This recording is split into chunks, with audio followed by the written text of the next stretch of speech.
This is part 1B of Aristotle's great work, the Nicomachean Ethics, and I'm continuing through book 1, and we're going to especially focus in on section 7 with references to specific texts as we go. First of all, there's a connection for Aristotle between happiness and function. Function is very important for Aristotle. It's rooted in his metaphysics. And the function of the human soul is going to relate to the unique capacity of humans for rationality. For Aristotle, humans are the only animals, and we are utterly unique in this, in our capacity to reason, to use language, to have a sense of humor, to think about the future, to consider how other people are feeling, those kinds of things.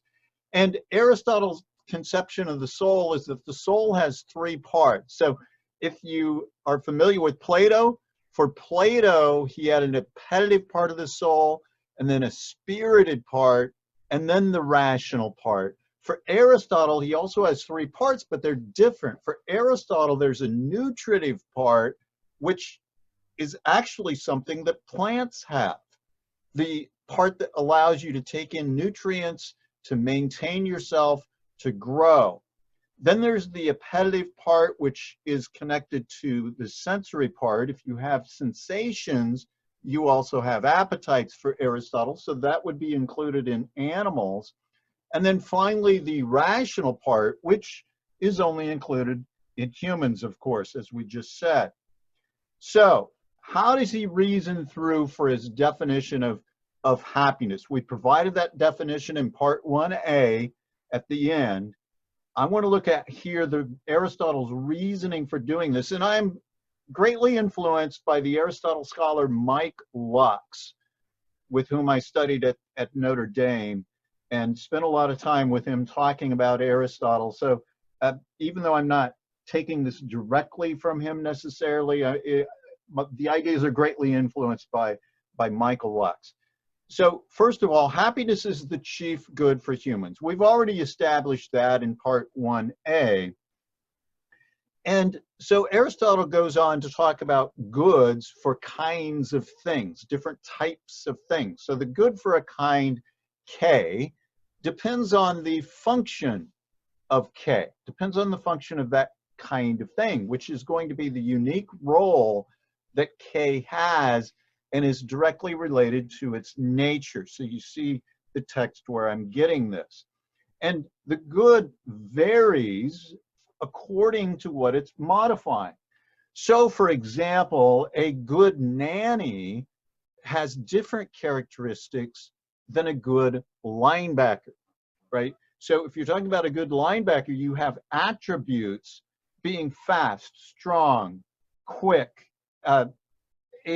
aggressive, able to be really aggressive, right? Those are different characteristics than being a good nanny, right? Being thoughtful and caring and so on.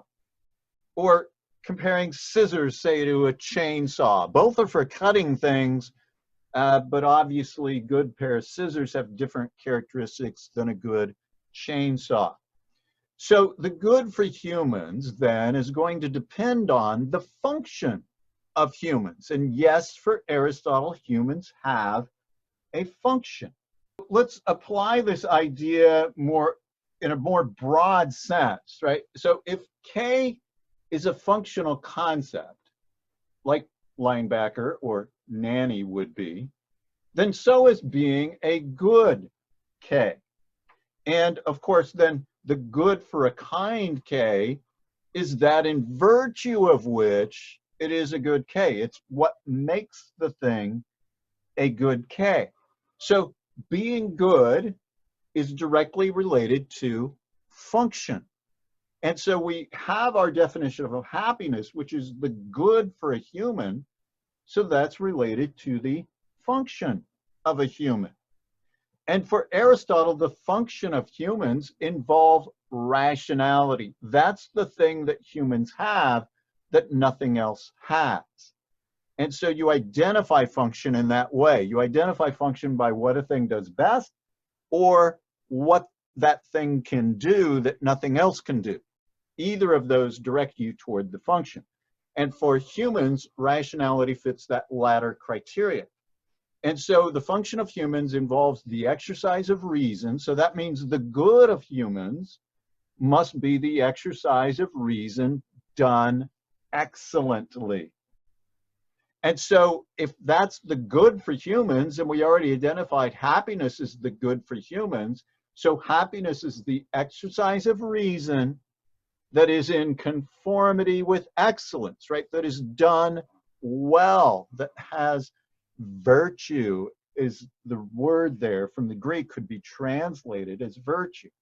And so we have the good for humans is the exercise of reason that's in conformity with excellence or virtue over a complete life, that we have to include that aspect of the definition like we saw in part 1a.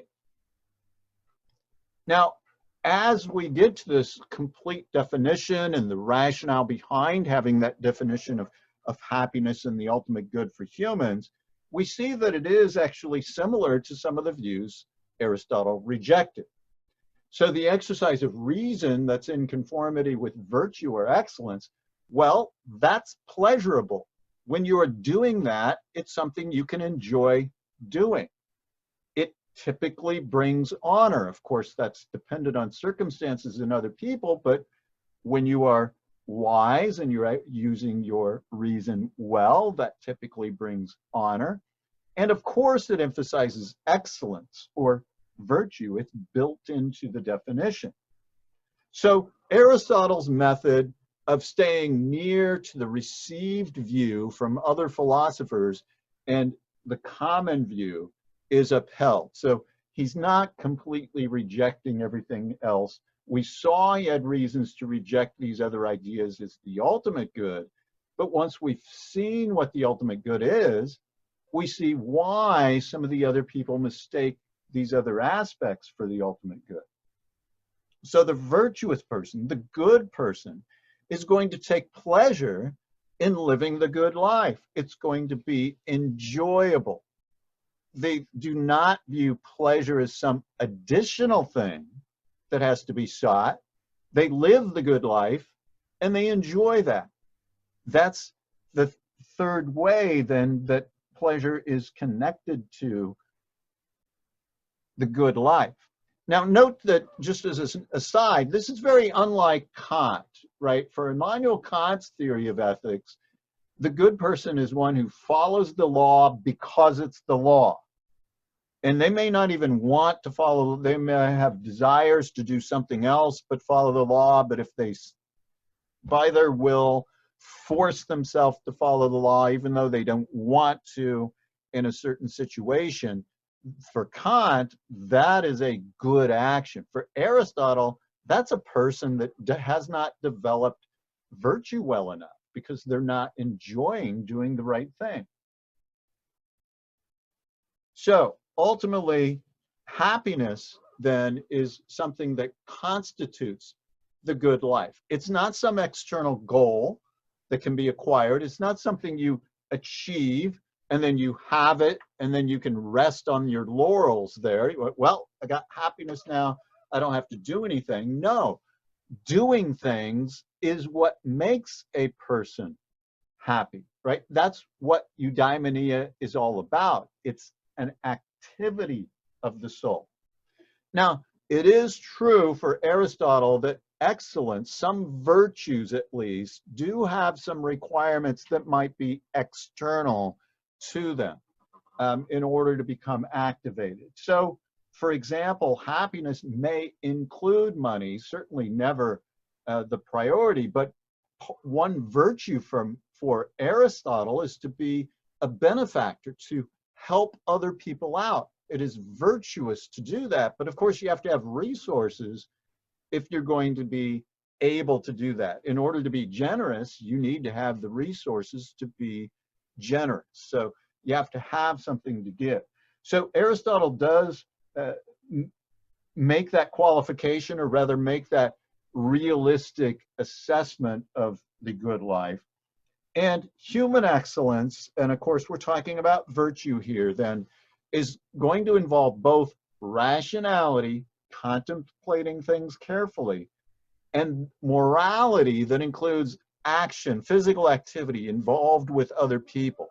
So in another part that we will talk about later, Aristotle separates intellectual virtues from the kinds of moral virtues that are common for us, that we are familiar with, that we generally speak about with morality, like generosity or courage or self-control, those kinds of things.